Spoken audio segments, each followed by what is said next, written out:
জানলার বাইরে ঝিরঝির করে বৃষ্টি সকাল থেকে পড়ছে, আর বৃষ্টির দিকে তাকাতে তাকাতে আমি আমার পড়াটা সেরে নিচ্ছি। নিজের দায়িত্বের কিছু কাজকর্ম সেরে এখন আমি বইটই নিয়ে বসেছি। আজকের সকালটা আমি জিকে পড়ব, আর এই ভিডিওতে আমি তোমাদের করা একগুচ্ছ প্রশ্নের উত্তর দেব। ভিডিওটা পুরোটা দেখতে থাকো।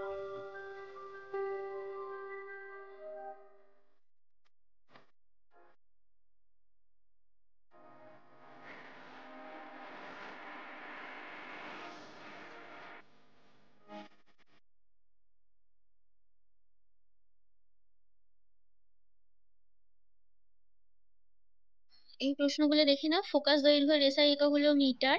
তারপর ইনটু অনুগঠনে সমযোজী বন্ধনের সংখ্যা হলো 3টে। অনুভূতিনাশক হিসাবে কি ব্যবহার করা হয়? ক্লোরোফর্ম। নিম্নলিখিত কোন ধাতুটি প্রকৃতিতে মুক্ত অবস্থায় পাওয়া যায়? সোনা বা প্ল্যাটিনাম। সূর্যে কোন পদার্থ প্রচুর পরিমাণে থাকে? হাইড্রোজেন।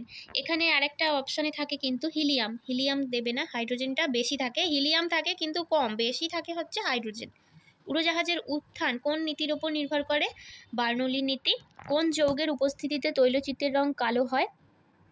Carbon disulphide. কোন গ্যাস উচ্চ চাপে বেশি মাত্রায় শোষণ করলে মোমের মতো আঠালো পদার্থ পাওয়া যায়? সেটা হলো ইথিলিন গ্যাস। মরুভূমিতে মেঘ ঘনীভূত হয় না কেন? নিম্ন আর্দ্রতার জন্য। অগ্নি নির্বাপক যন্ত্রে কোন অ্যাসিড থাকে? ঘন সালফিউরিক অ্যাসিড। এগুলো ভৌতবিজ্ঞান থেকে আজকে কোয়েশ্চেনগুলো লিখেছি বলতে এগুলো হচ্ছে একটা মক টেস্ট দিচ্ছিলাম, তো সেই মক টেস্টে আমার মনে হলো এই প্রশ্নগুলো একটুখানি নোট করা দরকার। হ্যাঁ, মক টেস্টটা তো হারিয়ে যাবে, ওই জন্য আমি নোট করে নিয়েছি, আর কিছু নয়। এমন কোনো কোনো নামি দামি কোনো জিনিস থেকে আমি তুলিনি, এই মক টেস্ট থেকেই তুলেছি। তো চলো, এইগুলো আগে তুলেছিলাম, এই যে সব মক টেস্টের প্রশ্ন এগুলো। আর কি বলে, হ্যাঁ, ভৌতবিজ্ঞানগুলো একটা খাতাতেই কালেক্ট করেছি। হাই এভরিওয়ান, কেমন আছো সবাই? আমি রিয়া। আমার আবারও একটি নতুন ভিডিওতে তোমাদের সবাইকে ওয়েলকাম। তোমাদের অনেক কোয়েশ্চেন আছে জমা হয়ে। লাস্ট একটা কমিউনিটি পোস্ট দিয়েছিলাম আমি, সেখানে বলা হয়েছিল যে তোমরা তোমাদের যা জিজ্ঞাসা আছে তোমরা কমেন্টে জানাও, আমি একটা একটা করে রিপ্লাই করব। তো সেই নিয়েই আজকের ভিডিও। আমি সকাল থেকে দেখালাম যে এগুলো পড়ছিলাম, তো এগুলো কমপ্লিট করে এখন বাজে 3টে, খাওয়া টাওয়া হয়ে যেতে ভাবলাম তোমাদের সাথে একটু কথা বলি। তো চলো, প্রথমেই এক্সাম কবে হবে? এক্সাম আমার মনে হয় তোমাদের পুজোর আগে এক্সামে কমপ্লিট হয়ে যাবে। তোমাদের, আমার, সবার পুজোর আগে এক্সাম কমপ্লিট হয়ে যাবে আমার মনে হচ্ছে। তো সেই আশা নিয়েই আমাদের এগোতে হবে, কারণ হঠাৎ করে যদি এক্সাম এসে যায় তো এই টাইমগুলো নষ্ট করলে তো আমাদের টোটাল লস হবে। মোটিভেশন আনবে কিভাবে? মোটিভেশন আনার অনেক উপায় আছে, তবে সোশ্যাল মিডিয়াতে অনেক মোটিভেশনাল স্পিচ থাকে, স্টোরি থাকে, সেগুলো ওই মোটিভেশন সত্যি আসে না। যতক্ষণ আমি ভিডিওটা দেখবো ততক্ষণ আসে, এরপর আর আসে না। তাই মোটিভেশন যদি আনতে হয়, পড়ায় যদি মন বসাতে হয়, তাহলে মাথার মধ্যে একটাই চিন্তা ঘোরাও যে আমি কিভাবে এক্সামটা ক্র্যাক করব। এক্সামটা যদি আমি না উতরাতে পারি, তাহলে এর পরের ইয়ারটা আমাকে আবারও পড়তে হবে, এতটা আরও বেশি লেবার দিয়ে পড়তে হবে যেহেতু বয়স এগিয়ে যাচ্ছে। তো এইভাবে নিজেকে মোটিভেট করো।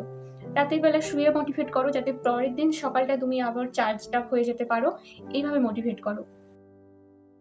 মক টেস্ট কোথা থেকে পড়ছি? মক টেস্ট আমি অনলাইনে, আমি তো কোনো ব্যাচ পারচেস করিনি, তাই মক টেস্ট আমি বই কিনেছি, একটা তপতি পাবলিকেশনের বই কিনেছি, তো সেই বই থেকে আমি মক টেস্ট করছি। আমি আশা রাখছি ভিডিওতে আমি দেখাবো যে কীভাবে আমি মক টেস্ট করছি। এখন আমি সত্যি মক টেস্ট নিয়ে কোনো ভিডিও বানাইনি, তবে ঘরে অনেকগুলো টেস্ট দিয়েছি, ঠিকঠাক আসছে নাম্বার, আমি তোমাদেরকে দেখাবো। আচ্ছা, এবার বলি, আমি লাস্ট একটা কমিউনিটি পোস্ট দিয়েছিলাম, সেখানে তোমরা অনেক কমেন্ট করেছো, তো তার উত্তরগুলো এবার চলো একে একে দিয়ে নিই। প্রথমে কমেন্ট করছো জুঁই, তুমি বলেছো যে এই লাস্ট মুহূর্তে কিভাবে পড়বো, কেমন ভাবে পড়বো। তোমার নাম অন্য আছে, কিন্তু তুমি জুঁই হিসাবে আমার সাথে কানেক্ট করছো, তাই জন্য আমি জুঁই বললাম তোমাকে।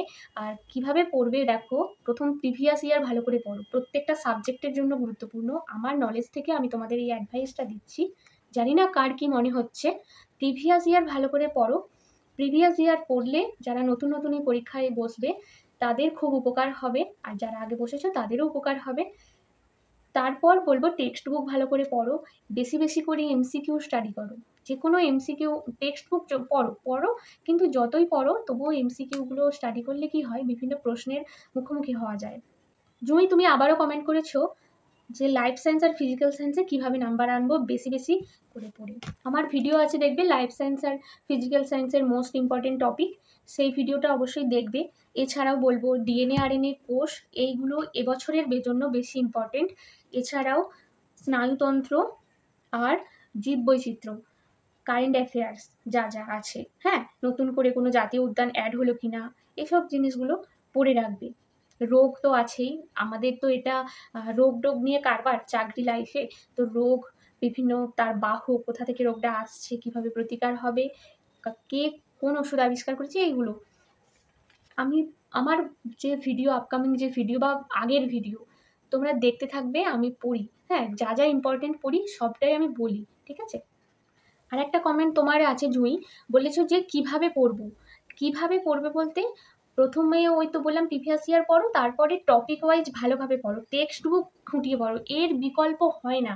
টেক্সট বুক খুঁটিয়ে পড়ার কোনো বিকল্প হয় না, ওটাই পড়ো। তারপরে প্র্যাকটিস সেট করো, যেটা পারবে না সেই পোর্শনটা তুমি ধরো একটা মক টেস্ট দিলে, সে অনলাইন হোক অফলাইন হোক, সেই মক টেস্টের ধরো ডিএনএর বা তোমার পৌষ্টিকতন্ত্র থেকে কোনো কিছু পারলে না, সেটাকে খুঁটিয়ে পড়ো। এইভাবে দেখবে বিভিন্ন টেস্ট দিতে দিতে তোমাদের যেখানটা তোমরা পারছো না সেই জায়গাটা এভাবে ভালোভাবে পড়তে পড়তে দেখবে ওভারঅল সমস্ত সিলেবাস কমপ্লিট হয়ে গেছে। এটা হচ্ছে, এটাকে বলে এমসিকিউ বেসড স্টাডি। হ্যাঁ, যারা যারা ভালো ভালো রেজাল্ট করে তারা কিন্তু এই ট্রিক্স ফলো করে, তোমাদেরকে আমি সেটা বলে দিলাম। চলো তারপরের কোয়েশ্চেন। এরপর নেহা দাস, তুমি ফিজিক্যাল সায়েন্সে 15-20 আর ইংলিশে 10-12 পাওয়ার মতন কিছু একটা আইডিয়া চেয়েছো। ফিজিক্যাল সায়েন্সে 15-20 যদি পেতে হয় তাহলে আলো, পর্যায় সারণী আর তড়িৎ, এই 3টে চ্যাপ্টার ভালো করে পড়বে। এছাড়াও দেখবে ক্লাস 9-এর বার্নৌলির নীতি, নিউটনের সূত্র, পরিমাপ, কার্যক্ষমতা শক্তি, পৃষ্ঠটান, পরমাণুর গঠন, হ্যাঁ পরমাণুর গঠন, এই চ্যাপ্টারগুলো ভালো করে পড়বে।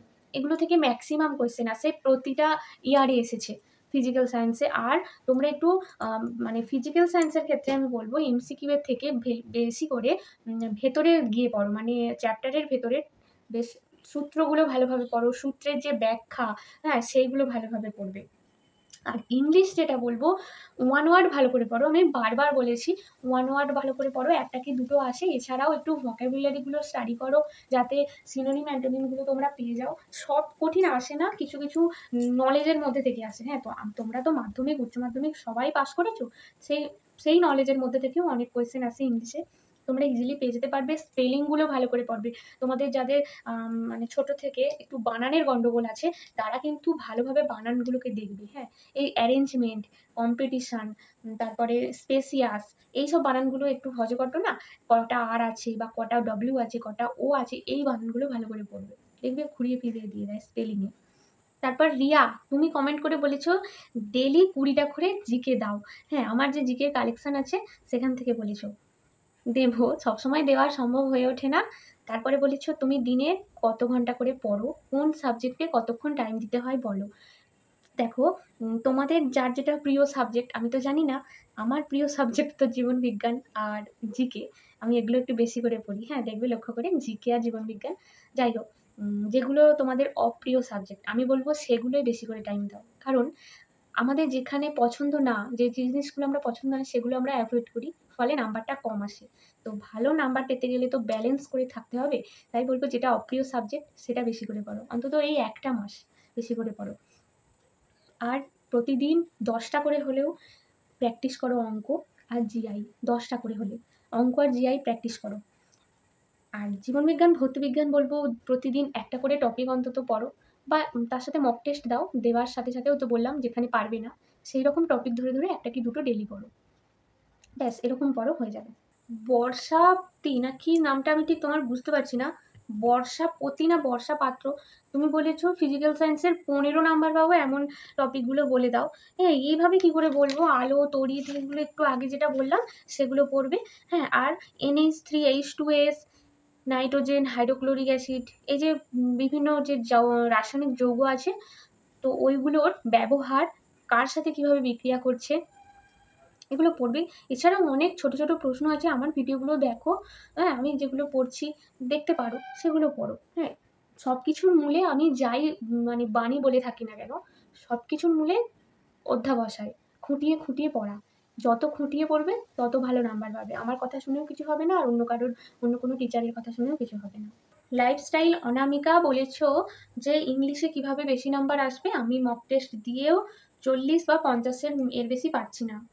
হ্যাঁ, এখনো দেরি আছে, তোমরা পড়ো। এখন 40-50 পাচ্ছ মানে এটা এক্সামে কিন্তু 30-এ গিয়ে ঠেকবে। হ্যাঁ, ঘরে বসে 40 পাওয়া আর এক্সাম সেন্টারে একটা টাইমের মধ্যে অতখানি একটা পরিশ্রম করে গিয়ে অনেক কমে যাবে নাম্বার। তো সময় আছে, পড়ো।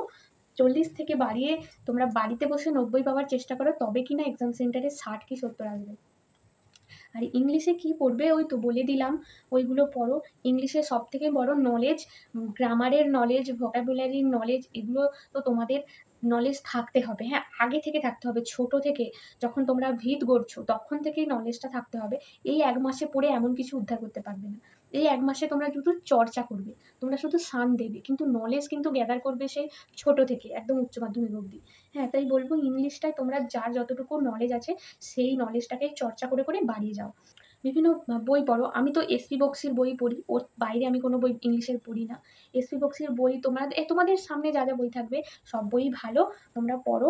আর ভয়েস চেঞ্জ, ন্যারেশন চেঞ্জ এর সোজা সোজাগুলোর থেকে একটু যে অ্যাসার্টিভ সেন্টেন্সে, ইন্টারোগেটিভ সেন্টেন্সে, এইসব সেন্টেন্সের একটু ভার্সনগুলো করতে থাকো। বা টেন্স অনুযায়ী প্রেজেন্ট কন্টিনিউয়াসে কীভাবে আইএনজি বসছে, পাস্ট কন্টিনিউয়াসে কীভাবে আইএনজি কার আগে বসছে কার পরে বসছে, এইগুলো একটু ভালো করে রুলসগুলো পড়ো। দেখবে বিভিন্ন দিক থেকে নাম্বার চলে আসবে, শুধু ওয়ান ওয়ার্ড বা সিনোনিম অ্যান্টোনিম মুখস্থ করলে কিন্তু হবে না।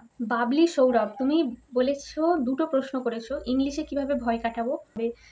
প্র্যাকটিস করো, আর কি বলবো। গ্রামাটিক্যাল দিকগুলো ভালো করে দেখো, যত বেশি পড়বে তত ভয় কাটবে, এটুকু জানি পড়াশোনার ক্ষেত্রে।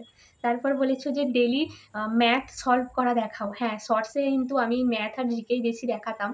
কদিন একটু বন্ধ ছিল, আমি মা বাবার বাড়ি গিয়েছিলাম, সেখানে হই হুল্লোড় করে কোথা দিয়ে দিন চলে যাচ্ছিলো। ম্যাথ সলভ অবশ্যই করব, আমি নিজে করব, তোমাদেরকেও করাবো, ঠিক আছে।